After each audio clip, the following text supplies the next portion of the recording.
So we have a very special visitor today from a long way away. She can tell you more about her travels, but this is Dr. Gabby Merchant. We are really fortunate to have her here today, and she will be staying with us through lunch and a little while this afternoon. So if there's things you want to ask her about individually, she said she's more than willing to help you with questions, and that is questions about her research, definitely, but also just about the process and how did she get to where she is. And I know juniors and seniors, you know, a lot of the time you ask, what kinds of things should I be doing? What should I expect as I move on? Great person to ask because she's just been through the whole thing, okay? So if we can give a warm, wiser welcome to Dr. Merchant. And along with that, a thank you. So Mr. Murphy, Mrs. Murphy, and Aaron. Okay. So they helped to bring this all together and to get Dr. Merchant here. So I'd also like to thank them for making this opportunity for you guys. So if we can give them. So Gabby, I'm going to let you take over. Hi guys. Good morning. So thank you for the introduction, Adele, and the invitation. I'm excited to be here and talk to you guys. I am going to spend about half of the time talking about kind of how I went from high school to being a full-time research scientist and what my path has kind of looked like. And then about half the time talking a little bit about some snippets of my research that hopefully you'll find interesting. But super informal, so if you guys have questions while we're going through too, feel free to just ask along the way as well. Or you can hold them until later at the end, whatever you like. So this is kind of like the big summary of my trajectory, but to give you kind of a broad overview of my background and where I'm coming from, I did my undergraduate degree at a small liberal arts college in Western Massachusetts. And then I did a PhD, which is a research degree. So that is a degree that allows you to do research and teach. A lot of faculty at colleges have PhDs. And then I did something called an AUD, which is a little different. It's another doctorate, but it's a clinical professional doctorate for an audiologist. So it's someone who tests hearing and is interested in treating patients who have hearing loss. Now you have to have this doctoral level clinical degree, so it's clinical training, which is kind of in contrast to research training.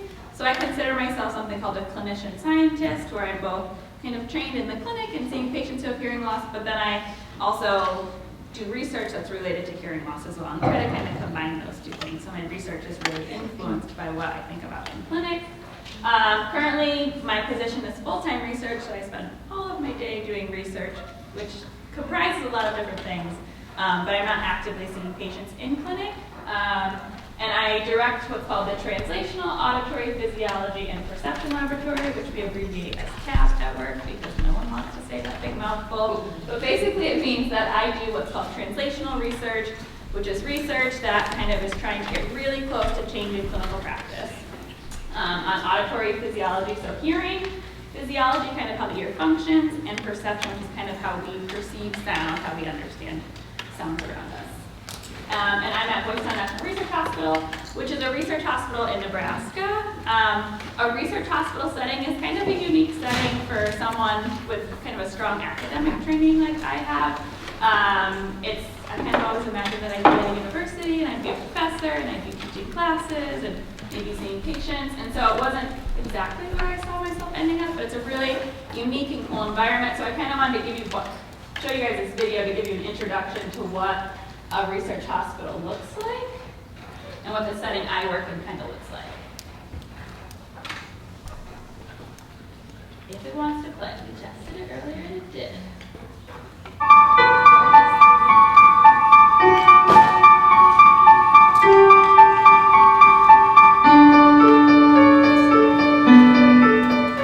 We want to change the way America cares for children, for families, and for communities.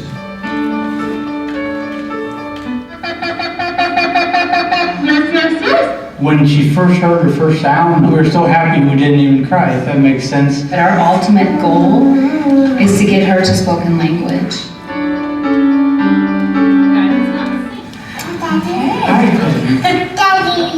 Being able to provide enough hearing for the child to develop speech and hearing I mean, that's a miracle. If I look the over Daddy. My dreams come true. And that's because of them. And we're gonna go right in here, okay, Betty? The craniofacial cleft lip and palate team is the only accredited craniofacial team in the state of Nebraska. Our team follows about 500 individual children. We meet every week and we see usually anywhere from 10 to 12 children a week. We really want to have an impact. We know we have a local impact, we have a regional impact because of the distance to get to another team, and we have an international impact. About 50 of our kids that we follow in the clinic out of the 500 are internationally adopted, many from China. Those boys wouldn't be where they are today without the services that they've gotten from that team. The fact that we've been able to provide that to them through Boys Town has just been amazing. I could not imagine doing it without Boys Town. This is not easy, but it's doable. I mean, we have the support, we have the resources to make these kids' lives amazing. And then that in turn makes our lives amazing. As part of Boys Town, we provide medically directed residential care for children with serious behavioral health problems. You see lots of kids with depression, post-traumatic stress disorder, anxiety disorders, and other disruptive behavior disorders such as ADHD and conduct disorder. And to work on their treatment so that they can successfully reintegrate into a family-style setting is what we do. The thing I want people to know about Boys Town Pediatrics is we have amazing access and availability to our patients. This is like nothing I've ever seen in other clinics. Literally 24 hours a day, there's a nurse you can talk to or a hotline operator or front desk staff who can schedule you an appointment with a physician. Our patients basically can see a doctor from 8 a.m. till 10 p.m. almost 7 days a week. Some of the best scientists in the world are right here. We're really a comprehensive center that focuses on neurosensory function in humans, and it's very rewarding to work in a place where you can see the projects go all the way from the bench to the bedside. The research team here at Boys Town has made very important contributions to the technology around newborn hearing screening. A number of investigations here have led to improved ways to measure hearing in tiny babies, and also improved ways to fit hearing aids in these teeny tiny ears. We built this building, the Lead Learning and Technology Center, to have distance education capabilities. And now we have a team led by Dr. Kathy Karada that is working with providers in Guam. About twice a year, a team of professionals from Boys Town actually travels to Guam. And so the providers in Guam are benefiting from learning about how to work on home visits with families, helping them develop knowledge and skills to parent a baby who is deaf or hard of hearing. And they've also benefited greatly from our audiological services. I think when I started here 35 years ago, I had no idea that our impact could reach well beyond our physical boundaries and support children who are deaf and hard of hearing and their families across the globe. Working at Boys Town National Research Hospital is all about the mission. The challenge we have before us is that our mission never ends. But that's why we come to work every day, to improve care, to change the way America cares for children, families, and communities. All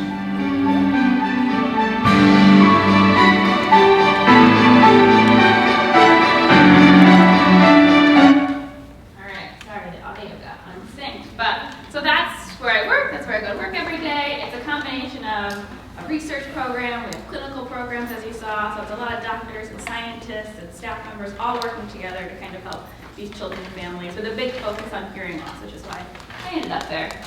So kind of back to my trajectory, I'm originally from Western Massachusetts in the Berkshires, and so I went to a public high school there.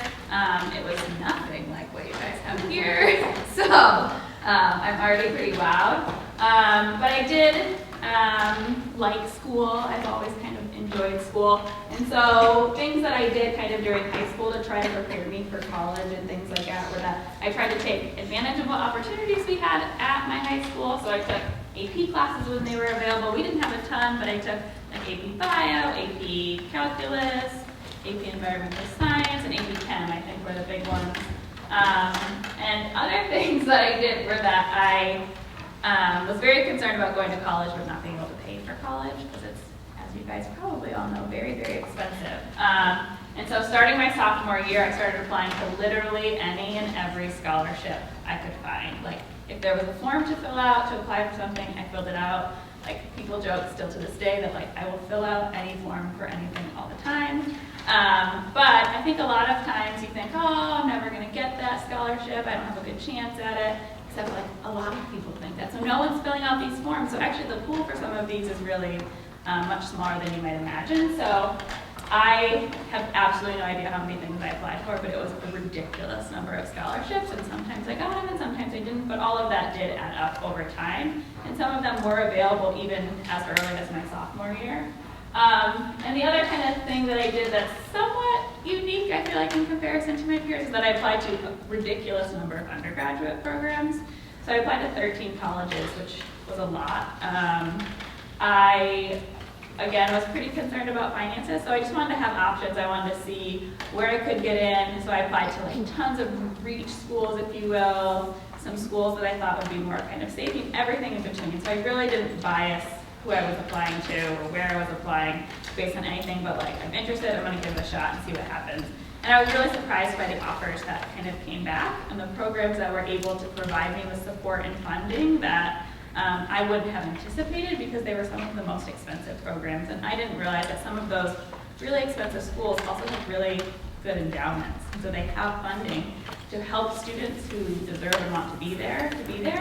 And I didn't appreciate that. And I don't think I would have realized that had I not gotten all these offers. So my first life lesson is to fill out all the forms, because it is worth seeing what's out there. Ultimately, I went to undergrad at Smith College, which is, like I said, a small liberal arts school in Western Massachusetts. I chose Smith because they have this unique program called the STRIDE program that they offered me. And STRIDE stands for Student Research in Department. So this was where my research career kind of started, if you will. So they recruit some of their incoming class by giving them scholarships related to this, but also offering them an opportunity to do research starting their first year on campus, which is pretty unique, because even if you go to a university that has research opportunities, a lot of times you aren't able to get involved in those until you're like a junior or a senior and you've already met the faculty and things like that. So this, I got like a letter that summer that said, here's a bunch of projects, pick one to work on, and was able to start doing research basically the second I stepped on campus. I did research with a professor in the psychology department because I planned on majoring in psychology. Her name was Dr. Jill DeMilliers, and her research work looked at kids who were deaf and hard of hearing and how they understand what other people are thinking. It's called theory of mind. And so we worked at the Clark School for the Deaf, and so that's where I kind of got initially exposed to kids with hearing loss and working with kids who are deaf and hard of hearing. It was a really wonderful lab to work in. It was a great environment to work in. And I met a bunch of audiologists as part of that research who were working at the school and working with these kids. And I was like, Jill, I want to be an audiologist. And that was going to be my plan. I was going to go to grad school for audiology. And she said, I really think you should think about a PhD. And I was like, nope, you're wrong. I want to be an audiologist. And we kind of went back and forth with that for a while. Ultimately, I think she knew me better than myself at that point, and that I asked way too many questions to be content with being in clinic full time. So she was absolutely right, but she really encouraged me. She got me really involved in research. I was giving presentations at conferences as an undergraduate student, which is pretty unheard of, and it was all because of her. So I spent my first years at Smith working with her, and then she found out about this PhD program, which was a joint program that Harvard and MIT have, and it's called the Speech and Hearing Bioscience and Technology Program. And Jill got like a mailing about it, and it said it was a very clinically relevant program, but that was a PhD that focused on hearing, and she was like, this is how I'm going to convince Gabby to get a PhD. And so she kind of sent me that information, and she was like, but you can't be a psych major. Like, there's no way you can go to MIT and be a psych major. And I was like, well, what am I going to do? So she said, go to the engineering department and talk to someone and see like what coursework you should be taking to prepare you for this type of program. And so I wandered into our engineering building, not knowing anyone, not knowing any of the students or the faculty. And I walked into the office of Dr. Susan Voss, and I said, oh, you know, I'm a psych major, I'm a sophomore. I just found out about this PhD program. It's super small and unique. You've probably never heard of it. And she was like, oh, well, what is it? And I told her what the name of the program was, and she said, that's funny. I was in the first graduating class of that program. And we had no idea, Jill had no idea that she was there. So it was one of those really weird moments in life that was serendipitous, but she very quickly kind of took me under her wing. We ultimately self-designed a major for me so that I could kind of tailor my coursework. I couldn't change to an engineering major. It's a very structured trajectory at my university, or where I went to undergrad, so you basically have to start your freshman year. But I was able to take a lot of engineering coursework, and I self-designed a major that we called speech and hearing science, which I think I'm probably the only person at Smith to graduate with. But it did give me an opportunity to kind of take all the courses that were relevant. I was able to publish a paper with her from that research as an undergrad, which was really unique. And I also did research my last 2 years with her that kind of was tailored to my interests. So that all led me to graduating from Smith and then moving on to my PhD program. I had talked to them prior to getting accepted about maybe doing some combined. I still wanted to be an audiologist. I wasn't totally sold on the PhD thing. And I was like, what if I could do both at the same time? And there was another AUD program in Boston, and I was like, we can combine it, and I had this whole plan in my head, and they were all really supportive, so I thought that was totally gonna fly.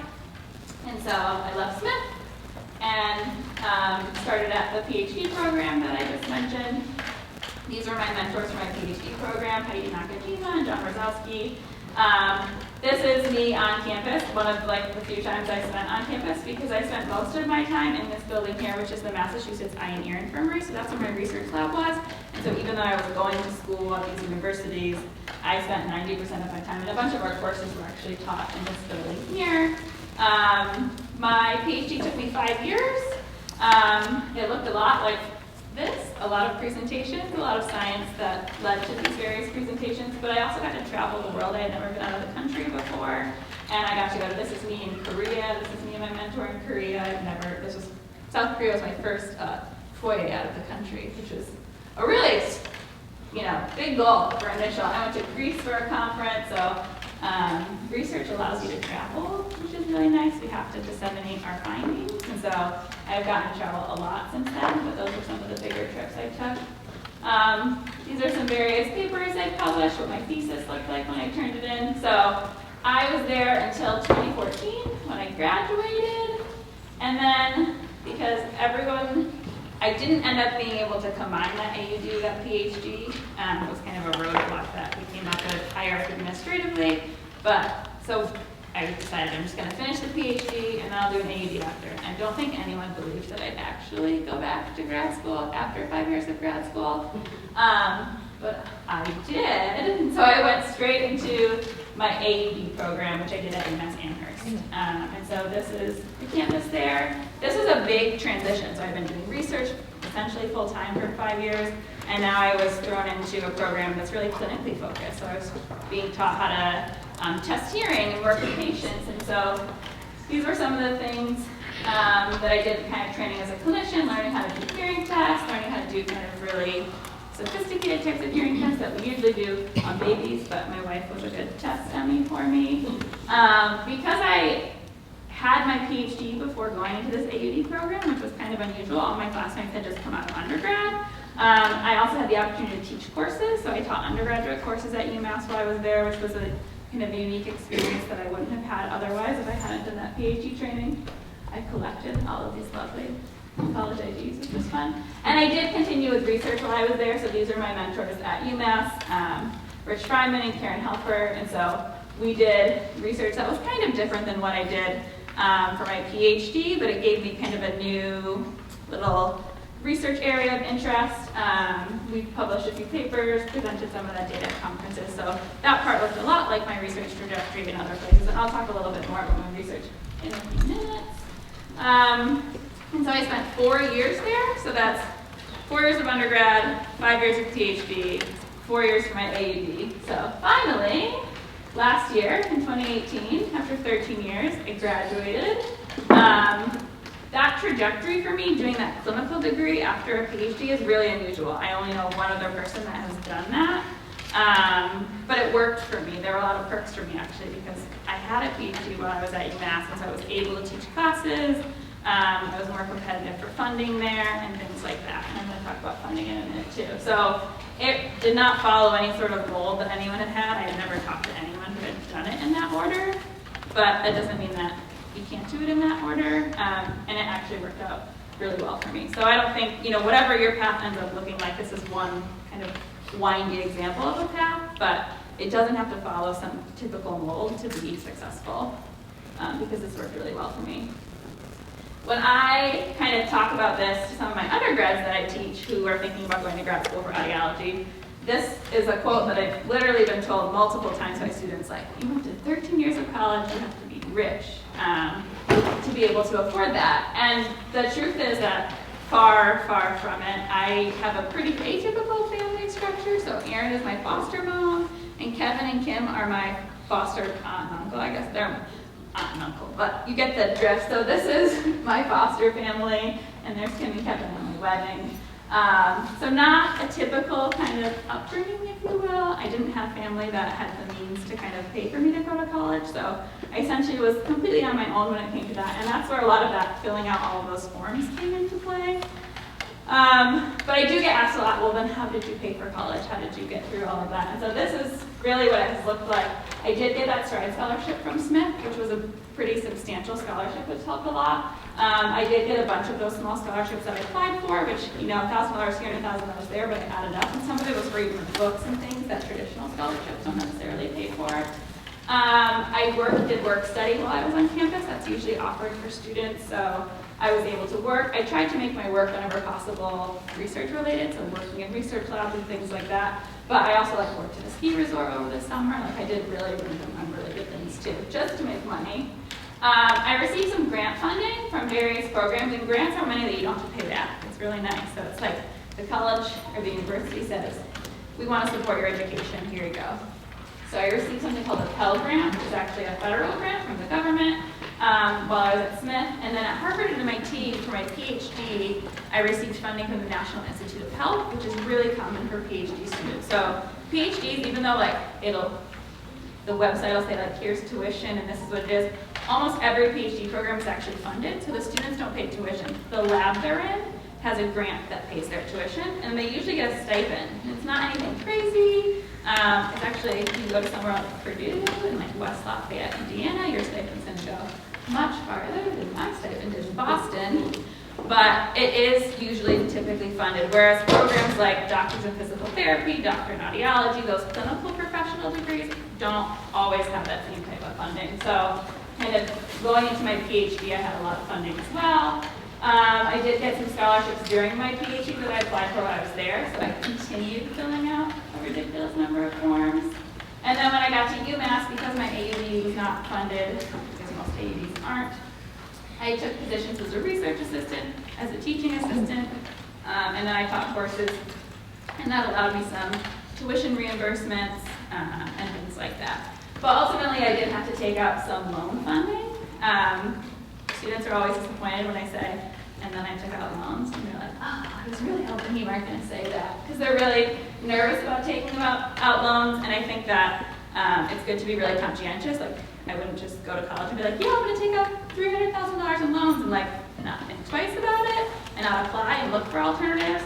But sometimes they're inevitable, and I'm doing fine despite the fact that I have a decent amount of loans. So I think continue to apply for whatever funding sources you can get, but know that if you do need to take out loans, it's not the end of the world. It is worth kind of getting that education, and that even after the fact, there are some ways to pay back those loans.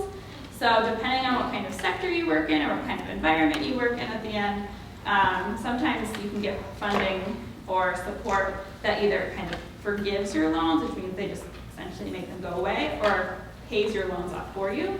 So one of those programs that's really science related is called the National Institute of Health Loan Repayment Program, the NIH LRP program. This is a little flyer about it. But basically, if you work 50% of your time doing research, in a setting that's a nonprofit, which is like a research hospital where I work, or a university. Those are often nonprofits. If you're doing research half of your time in one of those settings, you can apply for this, and they'll pay up to $35,000 a year off of your loans. And so I got this last year, so they're essentially paying back my loans for me, which is huge, and they'll pay basically all of them off over 4 years if I continue to get this grant. So, but there's also other types of loan forgiveness. There's like public student loan forgiveness, which forgives your loans if you pay them for about 10 years. If you work in kind of like the public sector for the government, you teach at an underprivileged school, high school, middle school, things like that. And there's actually a bunch of other types of these loan forgiveness programs. My favorite website is called Student Loan Hero, and there's a list on there, the complete list of student loan forgiveness programs and options. And you can kind of look at that to see, okay, well, if I ended up with some loan funding, but I worked in this type of setting, would that, be something where I could get some loan forgiveness? And the job I'm in now was partially motivated by the fact that it made me eligible to apply for the NIH LRP. So then, you can kind of see I spent all of my time and all of my training up in this little bubble in New England, in Massachusetts. I never thought I'd leave. And I got a call from someone that I had met at a conference a couple years prior who said, "Have you ever thought about coming to work at Boys Town?" And I was like, Nebraska. I'm not moving to the cornfield. And she was like, "Well, why don't you just come visit and see what you think?" And I was like, "Yeah, I'm going to stay in New England. I really want to be in New England. I've spent this long going to universities in New England. This is home to me." And she was like, "Just come visit. If you don't like it, whether it's Boys Town or Nebraska, that's fine. No hard feelings." And so they flew us out for a free trip. And I was like, "Well, I'll check it out. What can happen?" And I really, really didn't think I was going. I really just didn't want to burn bridges and make these people in my field upset that I kind of dismissed them. And I got there, and it was from that video, I don't know, that video still makes me choke up a little bit, because it's a really, really incredible and unique place. And so I was sold after about 10 minutes of being there that that's where I was probably meant to be, despite the fact that it meant moving 1,600 miles across the country. So another lesson that I kind of learned along the way, that networking matters. They called me, basically said, "Come visit, we have a job for you if you want it." I didn't, I was essentially recruited for that position. I didn't have to apply for it. It's literally the perfect position for me, especially at this stage in my career. We got a big grant that allowed us to recruit me, and that funds my research, and that recruit a bunch of other scientists. This is my very first day. I just landed in Omaha, none of my even stuff had arrived yet, and I went, and there's me in front of Boys Town.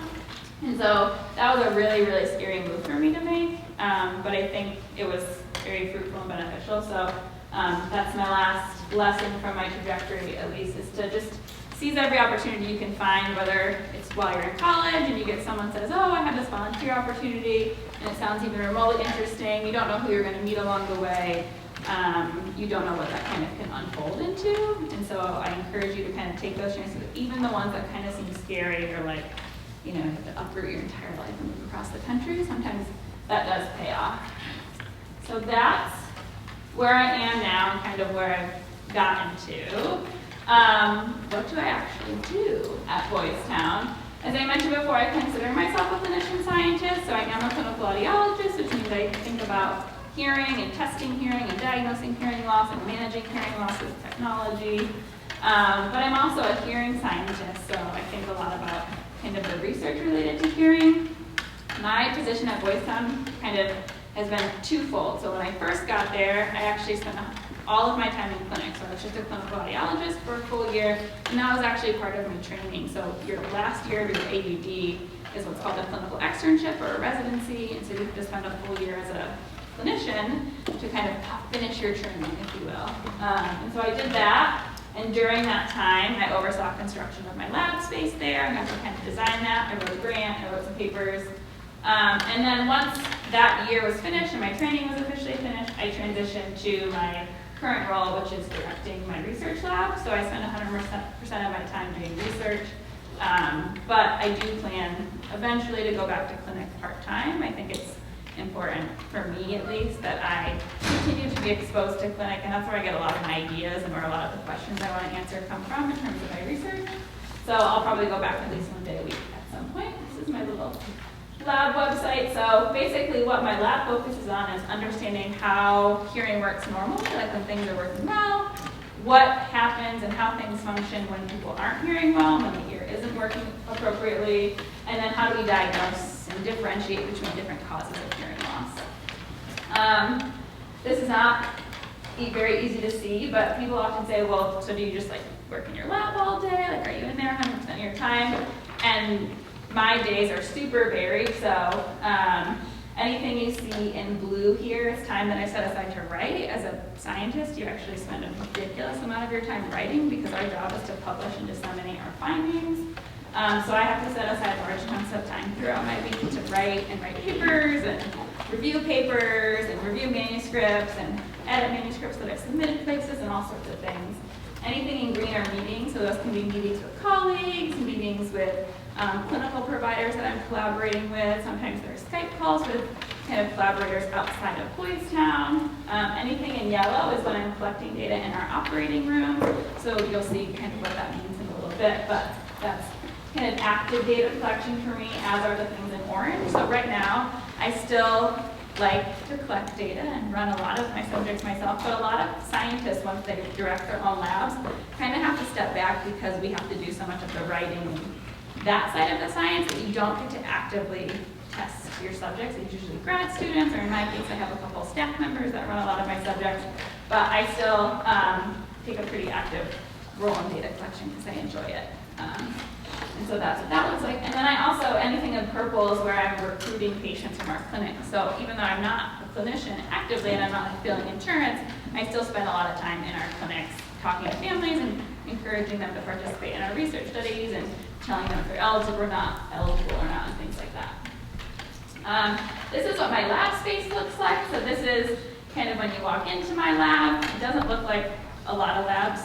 I guess when you think about a lab, like when I recruit families, I'm always like, oh, you come to my lab, and they're like, and they think white coats and beakers and things like that, but it looks a lot like what actually an audiology office would look like because of the design of my research. So this is space that my research audiologist and my research assistant sit at and work at. We have a little conference table so we can have meetings. We have a bunch of equipment kind of lined about here that we can use where we don't have to be in the soundproof booth. And then this whole wall right here is one huge soundproof booth that has two sides.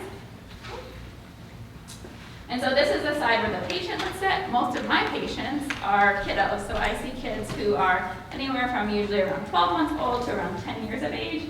So we have lots of pediatric-friendly testing, seating. Behind here is a bunch of toys, so we kind of turn our hearing test into games for a lot of the kids.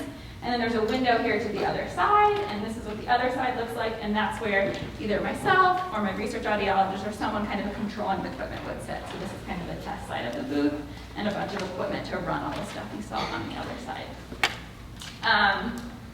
So that's kind of everything about me and what I do. You can't really read these up close, but I love these because people are always like, you know, what do you think you do? And then this is ultimately what you actually do for both audiology and science. It's just a lot of paperwork. When I was a clinician, you do so much paperwork and report writing and filing for insurance, and now I spend so much of my time writing papers and doing it. So everyone thinks you do all these little things, but you do a lot of this. But you do get to do some of the other things, which is really nice. Okay, so that's that half. Now I want to kind of tell you a little bit about my research, because you guys are all here for the science, I imagine. So to give everyone a little background, I know everyone's at really different levels, so some of you might already know kind of some of these basics, but some of this might be completely foreign to you. So this is your ear. We kind of break it into three big chunks. You have your outer ear, which is what's called your pinna, or this external part, and your ear canal, and that goes down to your eardrum. And then there's your middle ear, which is right behind your eardrum, and it's an air-filled space that has the three smallest bones in the body in it. It's the malleus, the incus, and the stapes.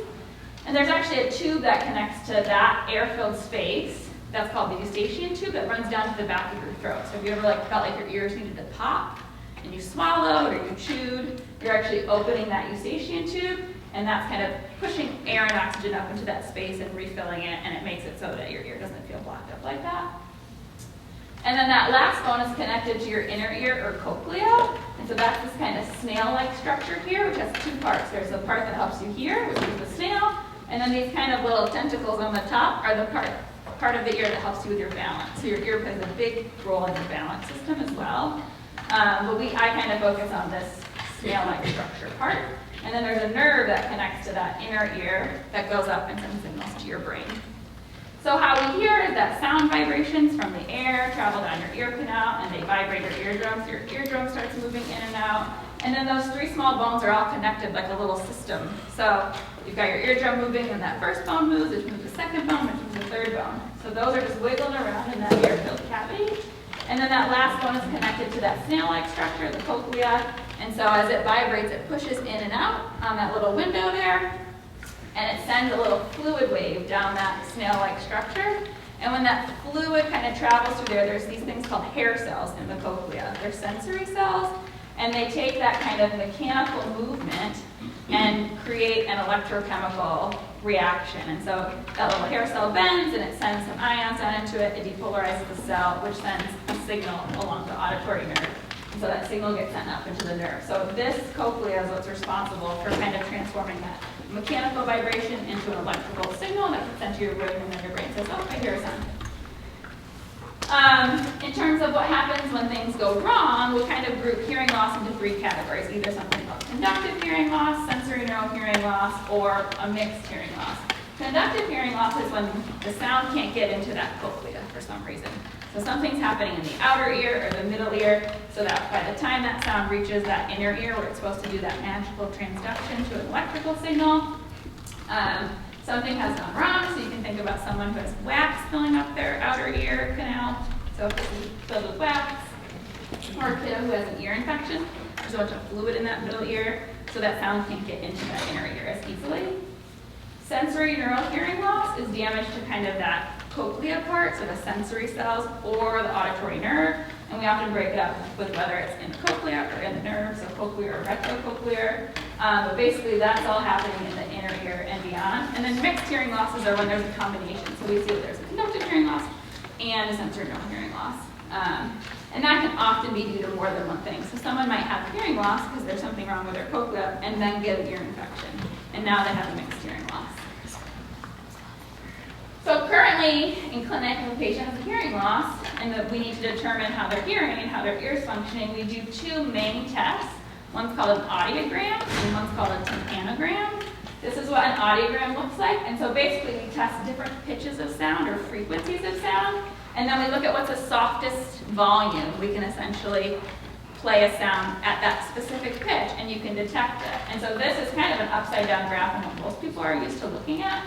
But it goes from really soft sounds to really loud sounds, and really low pitch to really high pitch sounds. And we do it usually for each ear, if the patient will tolerate that. And so we kind of turn the volume down softer and softer and softer and wait till they don't raise their hand anymore or they don't press the button. So this would be someone with normal hearing. So you see that all of their kind of circles and X's for all the different pitches of sound are kind of in this very soft sound range, and so that's normal hearing. The other test we do is something called a tympanogram, which tells us how their eardrum is moving. And so this is what a normal tympanogram would look like. Basically, we kind of add pressure to their ear, and with that pressure, we try to push the eardrum in and out to see if it's moving appropriately. And that's what it would look like. So as we apply pressure, it moves in and out like we would expect it to. So this is what a nice, normal hearing test would look like. But then sometimes you see things like this, where those kind of responses that you're getting aren't in that normal hearing range, and they kind of slope down into various degrees of hearing loss. And so that means we just have to turn the volume up louder in order for them to detect that sound, which is indicative of a hearing loss. And then for that tympanogram measurement, you can see that there's lots of different shapes that can actually result. So the type A is the one I just showed you, that's normal, this box. We're basically looking for the peak of that little mountain. This is normal, but sometimes it can be moving more than it should be. So that type AD, sometimes it can be moving less than it should be. Sometimes it's not moving at all, it's just this big flat line, a road. And sometimes it's all shifted over, which means there's pressure in the ear. And that's kind of when your ear feels really blocked up. It might look like this. And so we can use these 2 tests to kind of see how is the system kind of moving, but also how are they hearing sound. And so those 2 tests tell us everything we need to know, and my job is done, right? But unfortunately, that's really kind of far from the answer. So those 2 tests tell us about whether the hearing loss is probably conductive, sensory neural, or mixed. and if there's hearing loss or not, but it doesn't tell us anything about what disorder is causing the hearing loss, which is really important for us to know because there's different medical interventions for different causes of hearing loss, and so knowing not just that there is hearing loss and what type of hearing loss is present, but what is causing the hearing loss is really important, and we don't have good tools right now in clinic to do that. So it's a lot of guessing, it's kind of assuming that, you know, this presentation most often means this is what's wrong, and we have to make a lot of assumptions, and sometimes we just don't know. We have to do kind of exploratory surgery to see what's going on and things like that. So most of my research has kind of focused on trying to improve the ways that we can kind of detect or assess what's causing a hearing loss, not just if there's a hearing loss present or not. So this is one example from my PhD work. So this would be the case of a patient where you look down in their ear and you see this nice healthy, this is an eardrum, that's that first bone you can see, that's the malleus. Everything looks great. There's nothing in the outer ear I can see. I don't see anything obvious behind the eardrum. There's no pathology on the eardrum itself. But this patient has big hearing loss. And so the question then becomes, well, what's causing their hearing loss? Because everything looks good from what I can see. But as you guys have seen, there's lots that goes on behind that eardrum. And so there's lots that can be wrong that we can't see just by looking in there with an otoscope. So these are some different disorders that can cause this presentation. So this is kind of a schematic of that middle ear space and then that kind of snail-like structure, the cochlea unrolled. This is called a stapes fixation. So you can have bone that grows over the foot plate of that last bone, the stapes. And so it can't move as well because now there's all this bone that's abnormally grown over it. You can have what's called an ossicular discontinuity. These are the ossicles, and you can have a break essentially in them. I've seen patients that this happens to because they had a head trauma. They got in a car accident. But I've also seen patients who have stuck a Q-tip in their ear and broken their middle ear bones as a result of that. And so that can happen for a lot of reasons, but it changes how the sound gets done to that cochlea. You can have other parts of the ossicles that are fixed for some reason. So bone grows out normally. It kind of gets connected to the wall so that it doesn't move as well. And there's even sometimes disorders that can happen in the inner ear. So there's something called the superior semicircular canal dehiscence. It's a hole in part of that vestibular part of the organ, those kind of three circular canals you saw. And that can change how sound gets transmitted. But again, none of this stuff you can see just by looking in the ear. So we can know that a patient has a hearing loss, but we don't know what's causing it. And so in this case, a surgeon might say, well, let's go in and try to see can we see if one of the bones are fixed? Can we see if there's a break in one of the bones? But what we can do for that really differs. And so the patient can't really be counseled before surgery to say, well, this is what you should expect out of surgery. This is even the surgery I'm going to perform because you don't know what you're getting into until you get in there. So I use a tool called wideband acoustic emittance in my research. And basically what that does is when a sound wave comes in contact with your eardrum, some of that sound, like we talked about, gets absorbed by the rest of that system. So it vibrates and moves on. But that isn't, there's still a wall there. Your eardrum's like a little wall. And so some of that sound is reflected back. And so what this measurement does is I play a sound with a probe that I put in their ear, and I know what I'm putting in for sound, and I record how much sound bounces back out or is reflected back out. So wideband acoustic emittance are a bunch of different measurements that are all related to each other, but kind of tell me about how much of that sound is reflected versus how much did I put in to begin with. And so you can imagine if there was a bunch of fluid right back here, that maybe some more sound's going to be reflected back out because if the sound hits that eardrum, the eardrum's not moving as easily, and so we're going to see more sound reflected than if the eardrum was moving normally.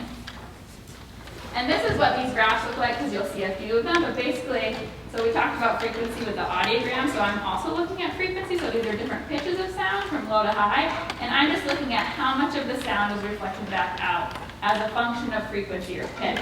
So if there's the power reflectance is at a 1, it means that everything bounced back out. So whatever I put in, it came out, every single kind of volume of it came back out. And if it's a 0, it means that it all got reflected by the ear. It didn't bounce back to me. And these are data from a bunch of different studies for people who have normal functioning ears, but this is what kind of the normal curve looks like. And so we kind of have higher reflectance, but low pitches, it comes down and it comes back up. And this is how people who hear normally, that's what their ear response should look like for this measurement. And so what we did is we did the same type of measurement for people who have these disorders that I talked about. So this was that otosclerosis, the fixed stapes, and we see that their responses usually are kind of on the high end of normal or above the normal threshold. So they're getting more as being reflected back than in a normal hearing case. If they have a break in their ear, you can see that this is again that normal shaded area. They have this big notch that kind of comes out of nowhere because actually their eardrum's super floppy now because it's not connected anymore, and so they have this kind of interesting pattern to their response, but it looks really different than this.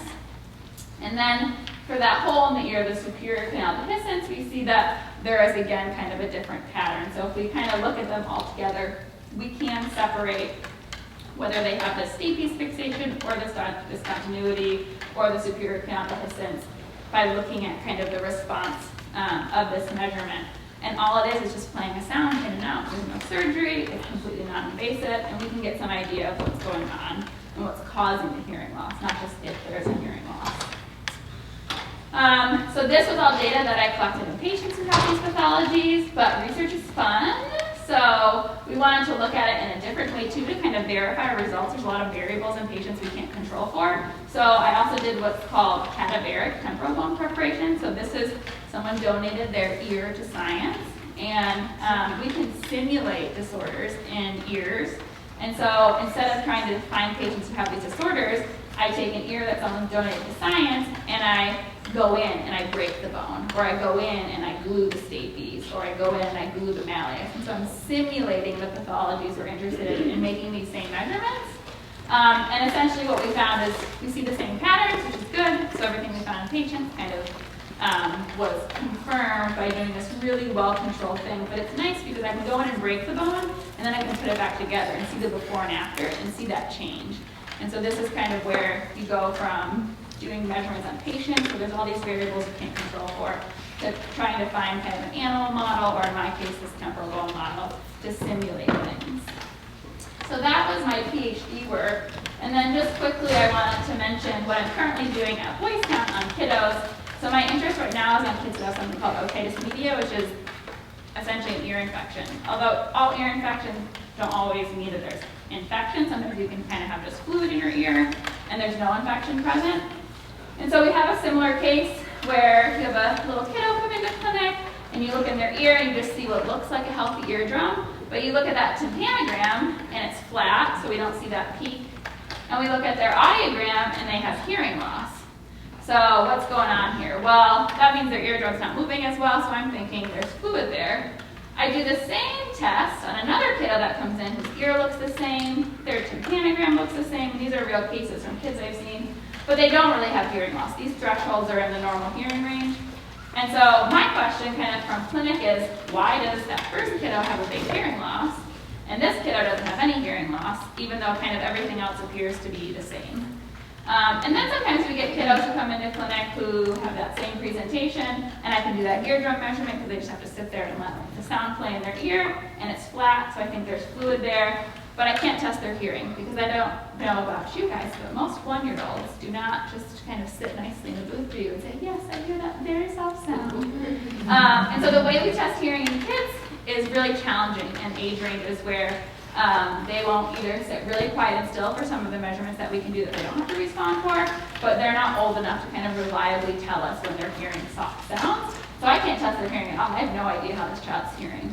And so my main research questions currently are what aspects of a given kind of case of fluid in a child's ear or an ear infection determines whether there's hearing loss or not. So things like, is it how much fluid is there? Is it the volume of the fluid? Is it how thick the fluid is? Is it whether there's bacteria in the fluid and there's infection present? Does that kind of determine whether there's a hearing loss or not? And then can we use any of the tools that I've used, like that reflectance or wideband acoustic emittance, to actually detect these differences? So I'm not going to walk through all this, but this just gives you an idea of what kind of a protocol would look like for a research study like this. And so in this case, I recruit right from clinic, and so their pediatrician or their ear, nose, and throat doctor says, you have an ear infection, and then I talk to that family, and depending on whether that child's going to have tubes placed or we're just going to kind of use antibiotics and watch and wait, they have a different protocol. And so I do a bunch of measurements in my lab, and then if they have tubes placed, I do a bunch of measurements in the OR. And so I go into the OR and actually collect the fluid that we suction out of that ear so that I can look at how thick it is, how much there is, things like that.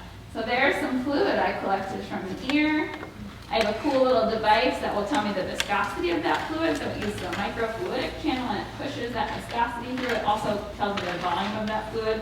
This is a tool that we use to actually collect the fluid, suction the fluid out. So that little part goes into their ear, and this part attaches to our suction, and it drops down that fluid into that little cavity so that I can take it down to the lab and do my analysis on it. And this is very much an ongoing project, so we're just kind of getting ramped up. But this is that same reflectance measurement that I showed you guys earlier, and of the preliminary data, what I've been finding is that it's how much fluid is there that seems to be determining, that I can determine to use this measurement. So if we look at the power reflectance of kids whose ears were completely full of fluid, so there was no air behind their eardrum, it looks like this. But if there's a little air, it looks different, so it kind of looks a little bit lower. And if there's a lot of air and not a lot of fluid, it looks like that. So it's cool. I can use this tool to say, well, I know how much fluid is back there.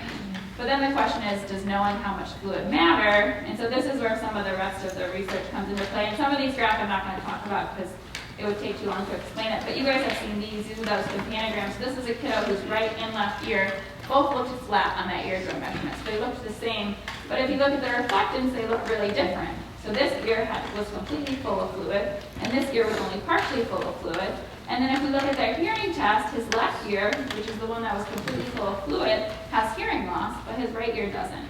And so it's those ears that are completely full of fluid that I think are the ones that have hearing loss. And I'm not going to walk you through all of these, but just to kind of show you that we see this pattern over and over. These are ears that are completely full of fluid. They look the same on that reflectance, and these kids all have hearing loss. These are ears that aren't completely full of fluid, and we see kind of variable responses, but these are kids that don't have as much hearing loss. So I think there's potential for this to kind of be able to help us diagnose kids with ear infections better. And then I just wanted to kind of show you this slide. This is a team of people that this research project I just talked about takes to kind of put into action. So these are people related to my lab in some way, my research audiologist, my research assistant. I have mentors that kind of mentor me on the scientific process and my protocols, people who help with programming and testing subjects. I see Spanish-speaking participants, but I don't speak Spanish, and so I have a student who translates. I have some people who help me with the fluid analysis and lend space to me to do that. All of the providers that help me recruit my patients and that I collaborate. So I'm constantly working with our ENTs and our pediatricians and the people on our surgical floors so that I can collect this data. So just kind of to wrap up, little tidbits. I love science. It's awesome. I'm glad that you guys are all excited about science. I think there's lots of ways to integrate science into your future career, whether you become a full-time scientist like me, or if you just have science or research as some small component of your career. And even if your future career doesn't ultimately involve doing science actively or doing research actively, I think just understanding the scientific process and being able to read a research paper and kind of critically analyze it is really, really valuable, both professionally in a large range of things, but even personally, like if I have a question about the treatment, you know, if I'm talking to my doctor, like I can go read the scientific literature on it and kind of understand and appreciate, is there an evidence base for what they're doing? And even like in simple things, like just being able to research topics that I'm interested in and being able to understand kind of different papers I'm reading, whether a source is even like a valid source, things like that are really, really powerful. Some of these sound cheesy, but don't hold back kind of on your dreams and what you're hoping to do just because you feel like maybe they're unattainable for some reason. I genuinely didn't think I was going to college when I was a sophomore in high school. I never thought there'd be a way to pay for it. And then I went to college for 13 years, which I don't necessarily recommend. But I think you're going to be thrown limitations no matter what you do, but don't let them kind of limit what you think you can accomplish because there are ways and paths forward, even if you don't necessarily see what they look like. And then lastly, I had a really hard time choosing to go to Smith initially because I got accepted to some other universities that in my head were better schools. And I think it's important to remember, at least in my experience, I don't think it matters as much about where you go to college as what you kind of get out of it. So it doesn't matter if you go to a state school or you go to Harvard. There are opportunities at all of those places. It's really about motivating yourself to take advantage of those. They're not always going to be handed to you on a silver platter. You have to ask for them sometimes. You have to walk into random engineering buildings and kind of cold talk to professors and faculty, and it can be scary. But if you can be driven and self-motivated, I think you can really get a lot out of wherever you are. You guys have really a great foundation. The fact that you're doing all of this at this level, I didn't have any of that. So I think the sky is the limit, as cheesy as it is.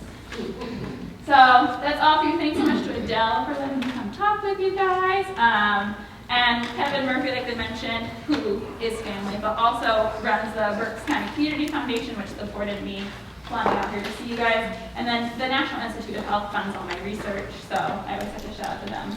And then this is my contact information, so if you have any questions that aren't going to get answered today, you're very welcome to email me or call me at any time. I live on my email, so always happy to answer questions.